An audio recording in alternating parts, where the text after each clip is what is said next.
From the first glass to recovery level 1. The ritual. It starts so quietly you almost don't notice it. You pour the first glass like a promise. Just one. You tell yourself it's nothing. You're relaxing after a long day.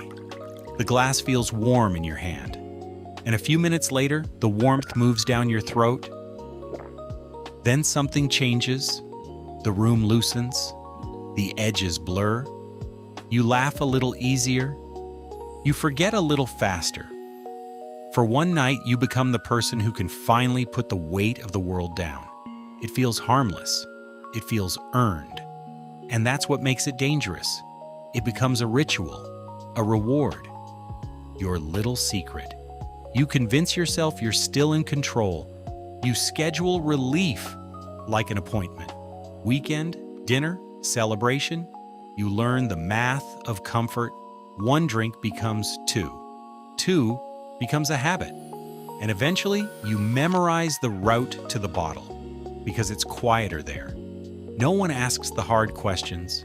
No one watches the slow burn. And you keep collecting evidence that everything is normal. You still make the trains. You still show up to work. You still answer your messages. So you call it stress management. You call it social drinking. You call it deserved. You call it coping. You tell yourself you can stop. And you mean it until the next night. Level 2. The shift. Then the nights begin to multiply. And somewhere along the way, the promise starts to fray. You wake up with a calendar full of regret. There are gaps. There are lies. Not always huge ones. Sometimes they're tiny. I only had 2. I'm cutting back. Tonight will be different. You tell yourself the truth in softer and softer ways. You say you'll cut back. And for a day, you mean it. For a meeting, you mean it. But the craving follows you. It sits beside you at breakfast. It follows you to the coffee machine. It waits in the back of your mind while you work. Then you notice something. The time between drinks is getting shorter, and your tolerance is getting higher. You need more to feel the same surrender. That's the part nobody notices from the outside. The bottle isn't just a treat anymore. It has become a tool, a lever you pull when you want the world to feel different.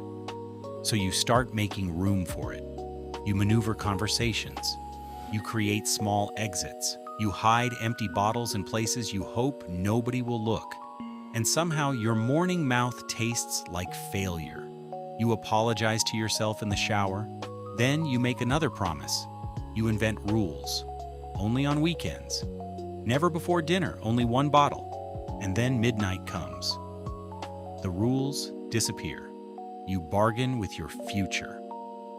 But your future doesn't answer level 3, the need. This is where something changes. Dependence doesn't always arrive with a dramatic moment. Sometimes it simply knocks, quietly. And when you open the door, it's already inside. You stop measuring your day by hours. You start measuring it by drinks. You plan errands around when you can drink.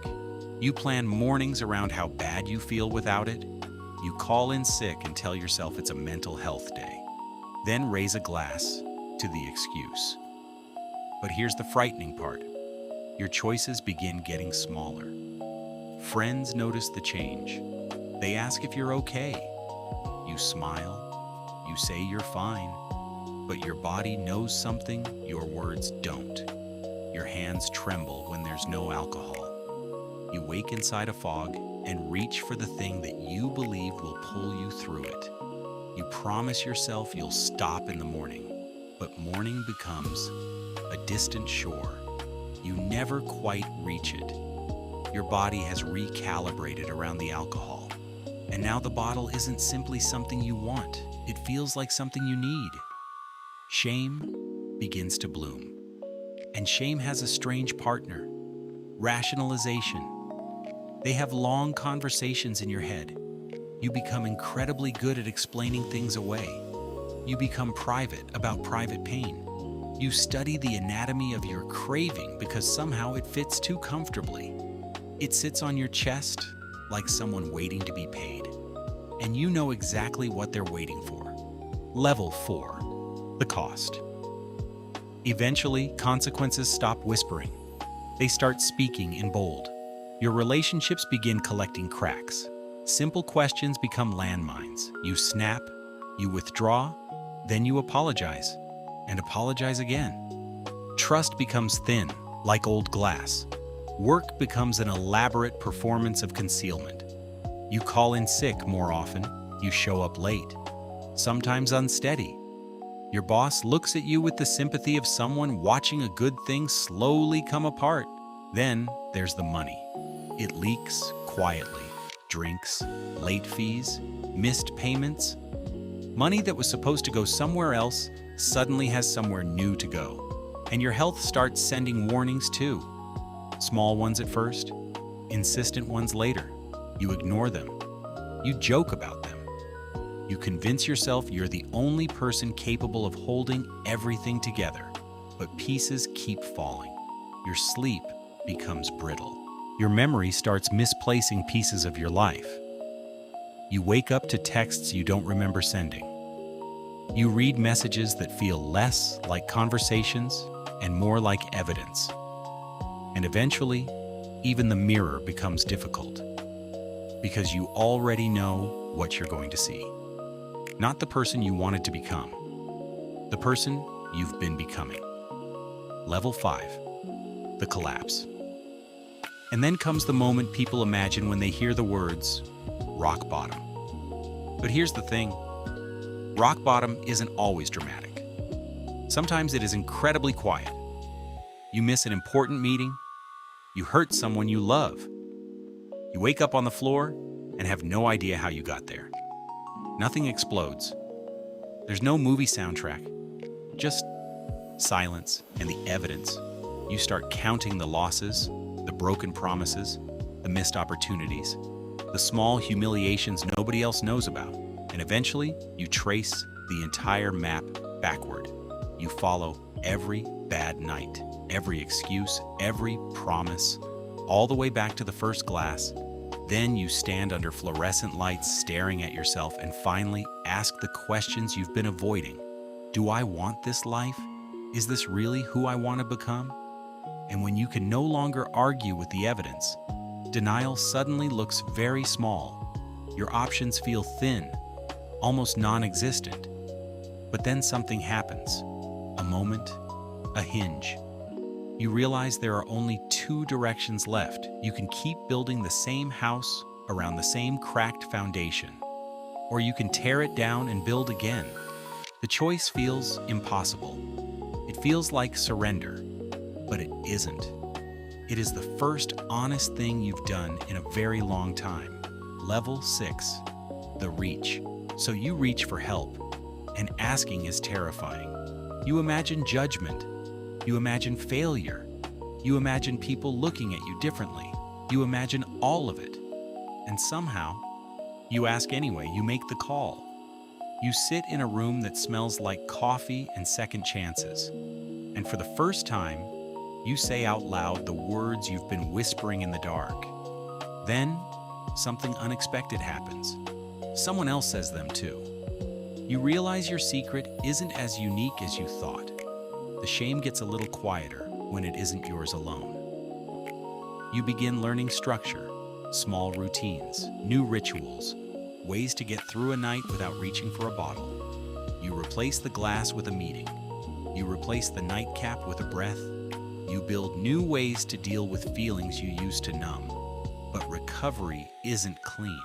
Some days feel thin. Some nights still call your name like a bell.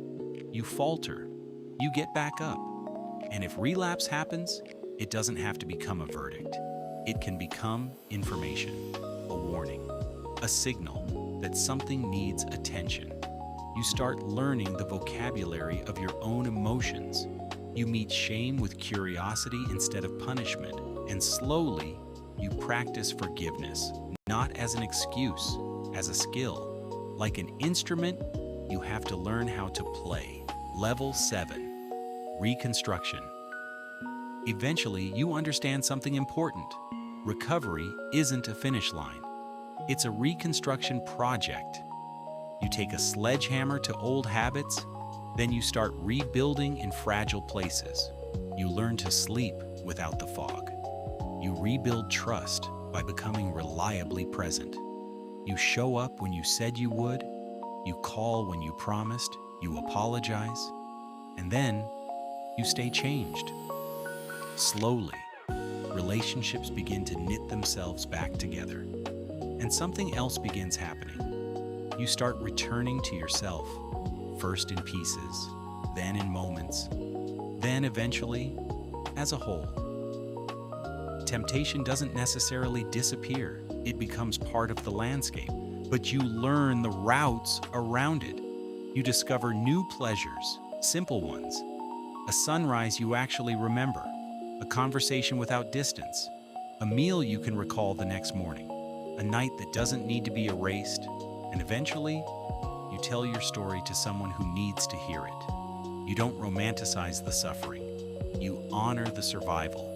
Because addiction isn't simply a story about weakness or moral failure.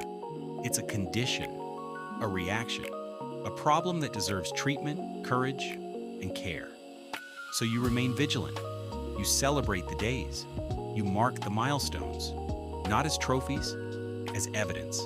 Evidence that change is possible. Evidence that identity can shift. Evidence that the voice that once reached for the bottle can learn to reach for help instead. Final frame. The map: you are not your worst night. You are not the sum of your relapses, and you are not the person you were at your lowest point. You are the person who keeps choosing, again and again, to stand back up. You can fracture, and you can repair. You can be fragile and brave at the same time. The bottle may always have a history with you. You may always remember where it took you, but you also carry another map. The map of the moment you decided to leave. And that map matters. Hold on to it. Follow it.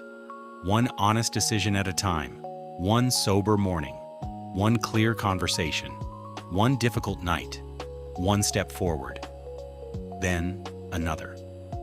Because recovery isn't about becoming someone who never struggled.